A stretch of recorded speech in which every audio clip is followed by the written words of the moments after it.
Herkese merhaba arkadaşlar. Bugünkü tamirat tadilat videomuzda Fakir marka dik şarjlı süpürge var 1200 watt. Bununla ilgili sıkıntı nedir derseniz bu daha önceden tamir görmüş bize gelmeden önce. Dikkat ederseniz kablosu değişmiş ve biz bunu ilk fişe takıp denediğimiz zaman şuradaki bölmeden açtık burayı zaten kıvılcım geldi ve koku geldi içinden. Şarjlı süpürgemizi kontrolünü yapmak için adım adım açalım. İçinde neresi arızalı diye bir bakalım arkadaşlar. Hep beraber. Şimdi arkadaşlar bu arka kapağını şuradaki vidalardan açtık. Üzerini gördük motoru. Şimdi burada 220 ile çalışıyor direkt motorumuz. Şurada bir anahtarımız var, switch şurada. Açıp kapatan. Bir kondansatörümüz var. Pek bir malzeme yok arkadaşlar içinde. 220 direkt geliyor. Kondansatörün üzerinden geçiyor. Anahtarla açıp kapatıyorsunuz ve 220 volt motora geliyor. Bu da onun çekmesini sağlıyor. Toz torbalı zaten.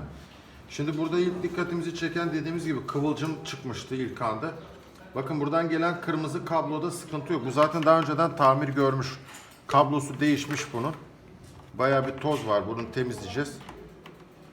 Burada da sıkıntı yok. Benim şurada gördüğüm bakın şu siyah kablonun ucu yanmış arkadaşlar. Bakın buradakinde hiçbir sıkıntı yok. Şu yanmış. Şunu buradan çıkaralım. Buradaki kabloyu hem daha kalın ve pabucunu değiştirelim buradan. Bir de öyle deneyelim. Evet bakın. Burası zamanla erimiş arkadaşlar. Kopmuş.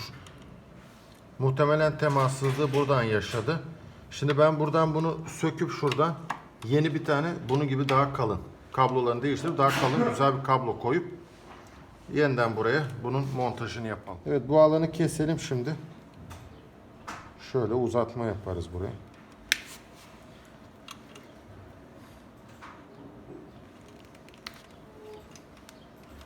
Lehimi alayım oradan. Şurada benim uzatma kablom vardı. Şunu. Bu da çıkma bir kablo arkadaşlar. Bunu da şöyle buraya takacağız. Bunu da buraya lehim yaparız.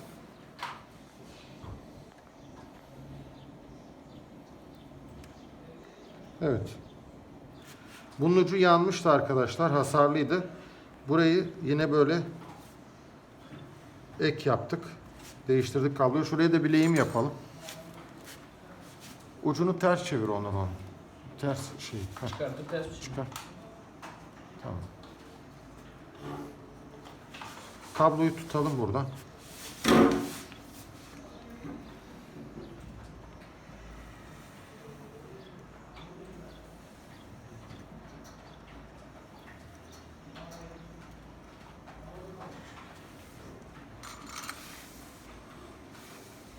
Tamam.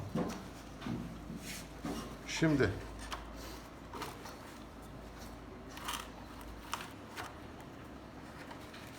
başka arıza yapacak bir şey yok arkadaşlar. Şimdi bunun testini de yapacağız. Şöyle dursun. Dediğim gibi kondansatör var. Bir tane açma kapama butonu var. Şuradan. Bunu basılı tutarız şöyle olmazsa. Evet, arkadaşlar. Şimdi buradan aparat sökülürken buradan kırılmış.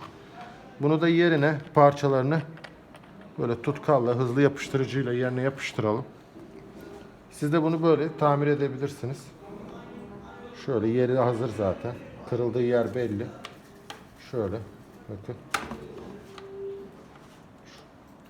Şöyle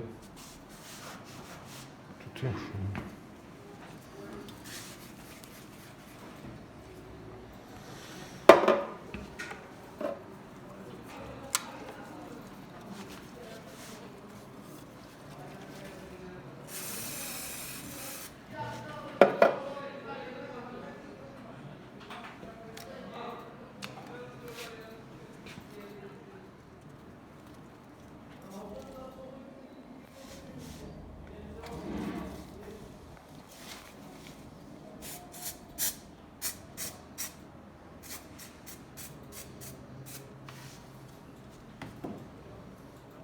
Bir parça daha vardı. Sadece Elektrik, elektronik değil, bu tarz plastik malzemelerde tamiratını yapabilirsiniz. Dediğim gibi bu şekilde hızlı yapıştırıcılar var. Tutkalı sürersiniz plastik malzemeye. Kırılan kısmı bu şekilde. Şöyle.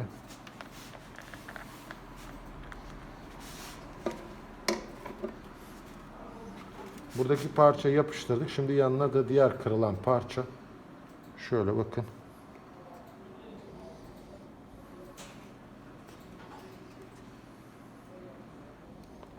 Evet. Şeyi alayım.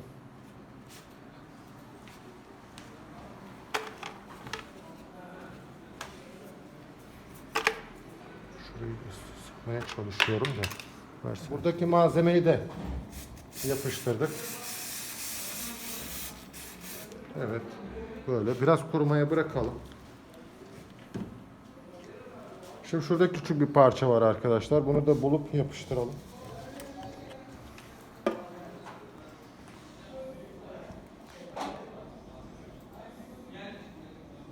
Evet, son parçamızı da şuraya. Son parça.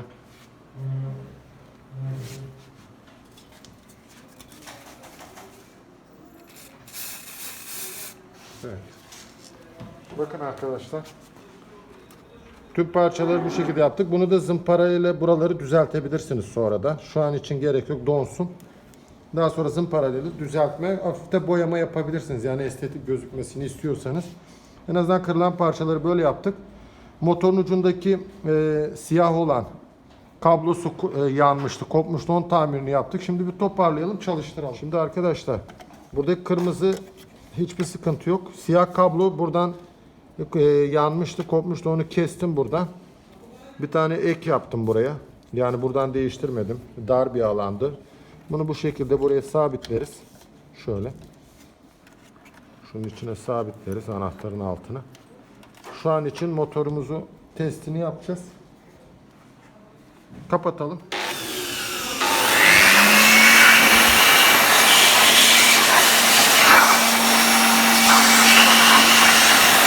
Arkadaşlar şimdi bakın.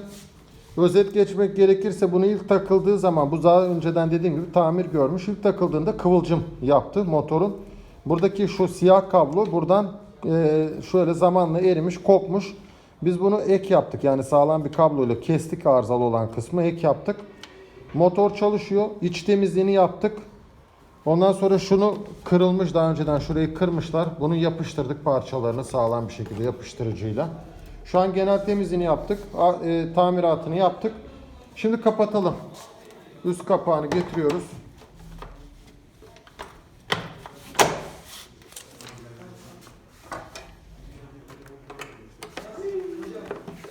Evet, buradan vidaları var zaten. Bunları buradan dikkat bakın, buradan daha önceden hasar almış, tamir edildiği için zor bir şekilde açmışlar. Şimdi bunun buradan bir aparatı var. Bunu çıkartmadıkları için kırılmış. Onu göstereceğiz size nasıl takıldığını. Evet, önce Onur buradan tutalım oğlum böyle. Sıkalım arada. Arkadaşlar şunun iki tane vidasını taktık. Şu kısım da çatlamıştı. Buranı da yapıştırıcıyla yapıştırdık. Daha sonra bu iç kısımlarında şuralarda vidalar var. Bunları da sıkalım, kapatalım. Tamam. Şimdi burada bir vida kısmı var. Artık burası böyle kalacak arkadaşlar. Bunu biraz zımparalayabilirsiniz dediğim gibi. Başka şansımız yok. Bunu böyle tamir edebildik. Evet. Önemli nokta bu. Bunun kırılma sebebi bu. Bunu buradan kızaklı içine giriyor. Vida gibi. Bunu buradan çıkartmadıkları için çekmeye çalışmışlar ve burası kırılmış arkadaşlar. Bunu bilmekte fayda var. Bunlarla karşılaşabilirsiniz. Bunu buradan çıkarttıktan sonra burası kızaklı çıkıyor. Evet, takalım. Arkadaşlar şimdi final kısmına geldik. Süpürgemizi, kırık olan süpürgeyi, arızalı olan süpürgeyi bir şekilde tamir ettik. Toparladık. Şimdi bir testini yapalım. Teşekkür ediyoruz. Bizi izlemeye devam edin. İyi seyirler.